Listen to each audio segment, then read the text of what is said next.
जिन्होंने 1 किलोमीटर तक का लंबा झंडा तैयार करवाया है, जो मदन लाल धिंगरा स्टेडियम के ट्रैक पे लेकर उनको चलेंगे। क्रांतिकारी वीर योद्धा तभी बनता है जब ये आग, ये गति उनके विचारों में। बिल्कुल। कितने बजे उठ लेते हैं कि भाई कल ये कार्यक्रम पहले से तय होता है आपका या अचानक? कार्यक्रम लोगों की उम्मीदें तो हमारे प्यार और सम्मान के साथ जुड़ी हुई है। देखो, काम कभी खत्म नहीं होते।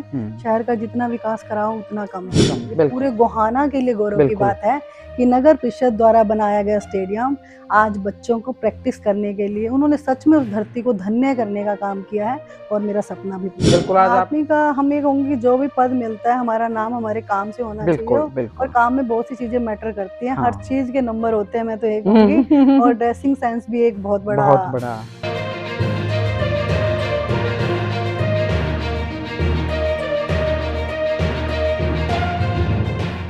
नमस्कार दर्शकों का स्वागत है। एक बात है, जो पेड़ तूफानों में भी खड़े रहते हैं वो हवाओं से डरना छोड़ देते हैं। मैं ये शेर इसलिए बोल रही हूँ कि वाकई में ये रजनी विरमानी पर फिट होता है। भाई कई दिन हो गए थे इनसे मुलाकात हुई, ये लगातार काम करती रहती हैं, ये दौड़ती आगे हैं और मैं पीछे। और जब मुझे बुलाते हैं किसी कार्यक्रम में, बाई चांस मैं नहीं होती तो मुझे कई दिन हो गए थे इनके साथ एक कप चाय पी और थोड़ी सी मैं एक इनका व्यक्तित्व है ना, काम तो करती हैं। पर मैं इस बात से हैरान हूं कि मैं 2016 से देखने लग रही हूँ इनको नॉन स्टॉप, कोई थकान नहीं। कोई लोग कई बार ना चेहरे से भी बोर हो जाते हैं लोग, लेकिन इनके चेहरे की और इनके काम के देख के ना सब यूं कह रहे हैं भाई रजनी हो तो असल में जो चेयरपर्सन होती हैं, जो असल में जो काम होता है वो रजनी विरमानी कर रहे हैं। हम यहाँ मतलब तारीफ यूं ही नहीं कर रहे हैं इनके पास, मेरा पर्सनल भी इनसे आना जाना बना रहता है। तो मैंने सोचा आज एक कप चाय पी के आऊं। और कल भी एक इन्होंने बहुत बड़ा इवेंट्स करना है। इस तरह काम को कैसे मैनेज कर लेती हैं। जब ये आई ना 2016 में, सच बताऊं मैं अपने दर्शकों को, मुझे यकीन नहीं था कि ये यहाँ तक पहुंच जाएंगी, लेकिन कहीं ना कहीं अंदर जज्बा था। एक महिला चेयरपर्सन होना ही काफी नहीं, उस पर बने रहना लगातार और लोगों के दिलों में एक अलग छाप छोड़ना, वो एक अलग बात है। और उसके बारे में हम महिलाओं को सशक्त करने की बात करते हैं, उदाहरण देते हैं। हम बहुत महिलाएं हुई हैं हमारे हिंदुस्तान में, हरियाणा में, लेकिन एट प्रेजेंट की अगर बात करें तो मुझे लगता है कि मैम आपसे बेहतर हमारे लिए कोई बड़ा मतलब रोल मॉडल मुझे लगता है हो नहीं सकता। सबसे पहले तो मैं आपको बधाई भी देती हूँ और आपका स्वागत भी करती हूँ। आपके चैनल के माध्यम से सभी दर्शकों को मेरा नमस्कार। मैम काम तो इतना करते हो लेकिन बोलते इतना मीठा और सहज हो कि आपकी वॉल्यूम मुझे कंप्यूटर में बढ़ानी पड़ती है। काम तो इतना कर देते हो आप, इतनी एनर्जी, थोड़ा सा ऊंचा बोल दो। ओके। अच्छा, कल मैं आपने एक दिन और बुलाया था, सॉरी मैं आ नहीं पाई। एक तो मैं चाहूंगी कि कल का जो कार्यक्रम है ना, उसको इतना बड़ा इवेंट्स गोहाना में आपके जिम्मे है। देखिए, देश की आज़ादी का जो जश्न है, जो हम सुख चैन और आनंद से रह रहे हैं, इस आज़ादी के पीछे बहुत बड़ा संघर्ष था, जिस संस्कृति को, उन संस्कारों से हम लुप्त होते जा रहे हैं, उन्हें याद रखना बहुत जरूरी है। तो देश के क्रांतिकारी वीर शहीदों की बात होती है, देशभक्तों की बात होती है, उनमें सबसे पहला नाम देशभक्त भगत सिंह जी का आता है, जिनकी जयंती हम कल मनाने जा रहे हैं गोहाना के मदन लाल धिंगरा स्टेडियम में। जी। जहां विभिन्न स्कूलों से बच्चे भी आ रहे हैं और अध्यापक भी आ रहे हैं, और हमारे प्रदेशाध्यक्ष श्री मोहन लाल बड़ोली जी भी वहां पहुंच रहे हैं। उनका हम सम्मान भी करेंगे और उनका आभार व्यक्त भी करेंगे। और भी बहुत से गणमान्य व्यक्ति वहां पहुंच रहे हैं। और बहुत ही अच्छी बात कि देशभक्त क्रांतिकारी वीर योद्धा थे भगत सिंह जी, उनके पोते सरदार यदविंदर सिंह जी भी यहाँ पहुंच रहे हैं, जिन्होंने 1 किलोमीटर तक का लंबा झंडा तैयार करवाया है, जो मदन लाल धिंगरा स्टेडियम के ट्रैक पे लेकर उनको चलेंगे। 1 किलोमीटर लंबा, 1 किलोमीटर लंबा। उनकी शहादत को और उनके अंदर जो देशभक्ति की भावना भरी हुई थी, उसका सम्मान लोगों को बताएंगे भी और जागरूक भी करेंगे तिरंगे के माध्यम से कि उन्होंने इतनी छोटी उम्र में अपनी जान की कुर्बानी दी थी। इस कुर्बानी के पीछे उनकी ये सोच नहीं थी कि ये हिंसा सिर्फ यहीं तक सीमित नहीं थी कि देश को आजाद कराना है। भगत सिंह जी की बहुत ही अच्छी सोच थी, देश की आज़ादी के साथ साथ देश को उस खुले आसमान पर लेकर आना है कि हम एकता और बंधुत्व की भावना को बढ़ा सकें। लोगों को बता सकें कि सिर्फ बम और पिस्तौल लेने से ही क्रांति नहीं आती। हाँ। कोई क्रांतिकारी तभी नहीं बनता कि उसके पास इतने बड़े बड़े हथियार हो। क्रांतिकारी वीर योद्धा तभी बनता है जब ये आग, ये गति उनके विचारों में होती। बिल्कुल, ये ठीक है, आपने बहुत अच्छी बात कही। हम जब भी मिलते हैं, कोई भी टॉपिक लिया और मैडम के पास आगे, इनको सब कुछ मतलब इसको याद करने की जरूरत नहीं, ये अंदर की भावना होती। मैम, इतना बड़ा इवेंट्स है, 1 किलोमीटर का तो झंडा है, तो इतने बड़े इवेंट्स की तैयारियां करने में पसीना नहीं आया आपको? बिल्कुल, देखो मैं ये कहूँगी पसीना आने वाली तो सारी कोई बात नहीं होती, लेकिन इन देशभक्तों की कुर्बानी, इनके संघर्ष को याद करें तो हमारी कोशिश और हमारी मेहनत कुछ भी नहीं है। मैं चाहती हूँ कि आज की युवा पीढ़ी, आज के ये बच्चे जो युवा पीढ़ी में आगे पहुँच कर समाज को सुदृढ़ बनाने का काम करेंगे, उनके अंदर भी ये सोच होनी चाहिए।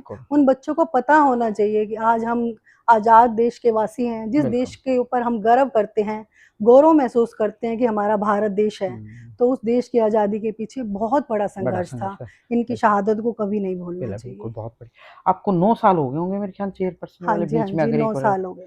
इन 9 सालों में मेरे ख्याल ब्रेक भी नहीं लिया आपने? नहीं लिया। अच्छा, मुझे थोड़ा-सा ये बताओ, जैसे सुबह आप तो मतलब कामकाजी थी, घरेलू महिला थी एक तरह से, और अब जैसे चेयरपर्सन का 9 साल का आपका अरसा हो गया है, कितने बजे उठ लेते हैं कि भाई कल ये कार्यक्रम पहले से तय होता है आपका या अचानक? कार्यक्रम तय हो ना हो, मुझे इस बात से कोई फर्क नहीं पड़ता।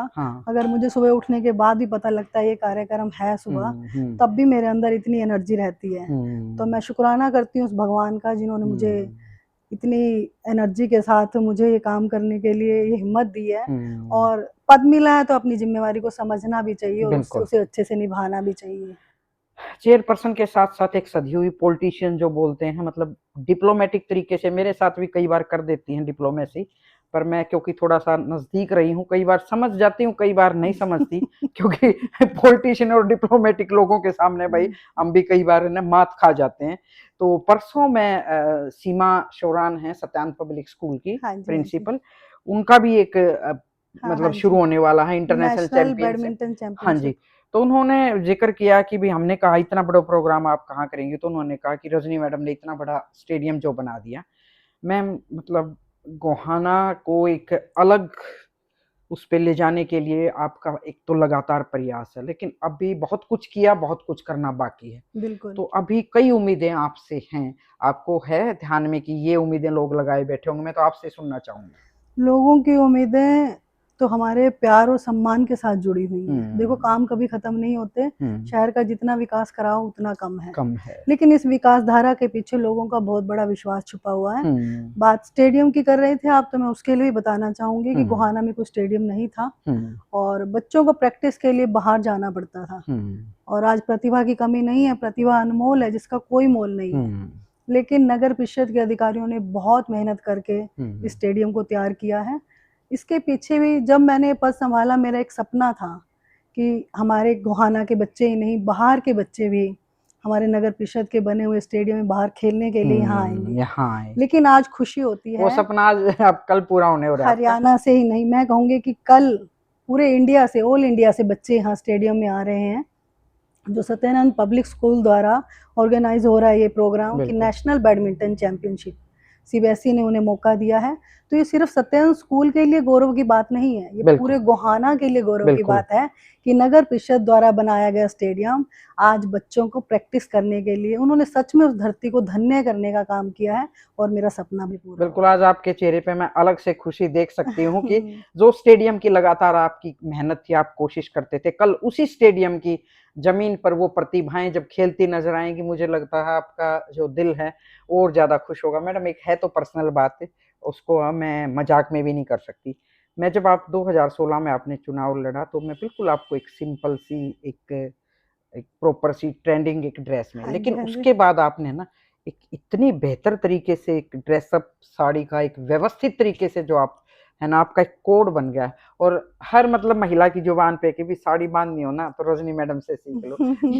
ये प्रॉपर आपने ड्रेस बना ली। ऐसी तो कोई बात नहीं है अभी, लेकिन जो बात साड़ी में होती है वो सूट में नहीं होती। लेकिन आदमी का, हम ये कहूँगी जो भी पद मिलता है, हमारा नाम हमारे काम से होना चाहिए और काम में बहुत सी चीजें मैटर करती हैं। हर चीज के नंबर होते हैं, मैं तो ये कहूँगी। और ड्रेसिंग सेंस भी एक बहुत बड़ा काम उसने करता है आपने इसमें। मतलब दिखाया है आपने वो हाँ सब जी, हमें मुझे करके। साड़ी पहनना अच्छा लगता है।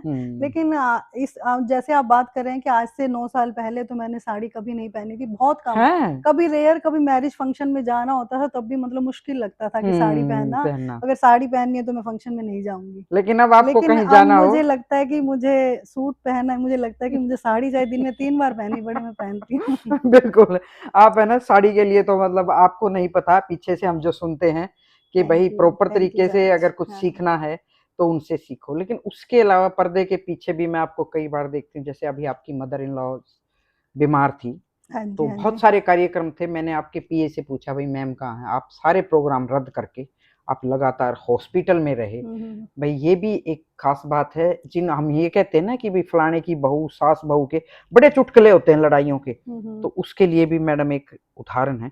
मैम सारा ये समय निकाल के आप अपनी मतलब मदर इन लॉ लगा लो, माँ लगा हुँ। लो, दोनों चीज़ों की भूमिका होती है। देखिए, परिवार ने ही बहुत बड़ी सपोर्ट दी है यहाँ तक पढ़ने के हुँ, लिए, हुँ, और माँ-बाप का आशीर्वाद ही हमें आगे बढ़ने के लिए प्रेरित करता है। और हुँ, उनकी प्रेरणा और उनके संस्कारों को भूलकर हम राजनीति में आगे नहीं बढ़ सकते। और हुँ, मैं तो ये कहूँगी कि राजनीति में आने वाला जो भी व्यक्ति है, उसके अंदर भावना भी होनी चाहिए, एक हुँ, अच्छी सोच भी होनी चाहिए, संस्कार भी होने चाहिए, और हुँ, परिवार के लिए भी बहुत बड़ा समर्पण होना चाहिए। हुँ, असली राजनीति तो वही है। वही तो है। हमें माँ-बाप ने यहाँ तक पहुँचाया है, उनके दुख-सुख में हम ही खड़े नहीं होंगे, तो फिर हमारा इस पद में आने का कोई फ़ायदा कोई नहीं। फ़ायदा नहीं। चाय भी पिएँगे अभी भई राजनीति से अलग हट के, कई दिन से ना ये जो मैंने आपसे जितनी भी बात की है, मैं पब्लिक से सुनती रहती हूँ, कई-कई महीने मेरे अंदर इकट्ठी हो जाती हैं। तो उनके सवालों के जवाब भई जो भी देखते हैं दर्शक या जो मेरे से पूछते हैं ना, तो आज मैंने सोचा हम मैडम की एक व्यक्तित्व की जो एक अमिट छाप छोड़ती है ना, उस पे बात की हमने और इनके साथ थोड़ा मकसद ये था, अभी कई दिन हो गए इनके साथ चाय पिए। अभी चाय भी पिएँगे और कल इनका जो इवेंट्स है, जो इनका सपना है ना कि इनके इनकी टीम द्वारा बनाए गए उस स्टेडियम पे जब बच्चे खेलेंगे तब भी इनके मुस्कुराहट देखेंगे, इनके चेहरे को देखेंगे। हमेशा एक खुशनुमा माहौल हो ना हो लेकिन इनके चेहरे पर हमेशा एक चमक और दमक छाई रहती है। मैम हम तो भगवान से गुज़ारिश करेंगे कि आप हमेशा यूँ ही थैंक यू महकती सो रहें, मच। आपके विचारों की खुशबू और हमारे जैसे या और इनकी पीढ़ी जैसे या जो युवा हैं, वो प्रेरणा लें। बहुत-बहुत शुक्रिया। नमस्कार।